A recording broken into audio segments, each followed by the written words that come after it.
много фактов у нас по городу Алматы дорожно-транспортных происшествий с автобусами.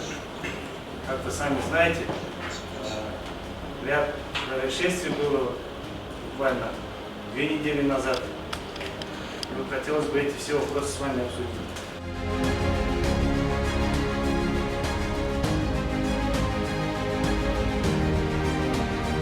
Нами была организована встреча с представителями автобусных парков, доведены все вопросы, касающихся дорожного движения.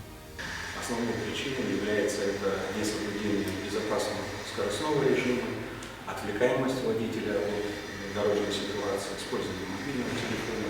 Бывают ситуации, когда пассажиры отвлекают водителя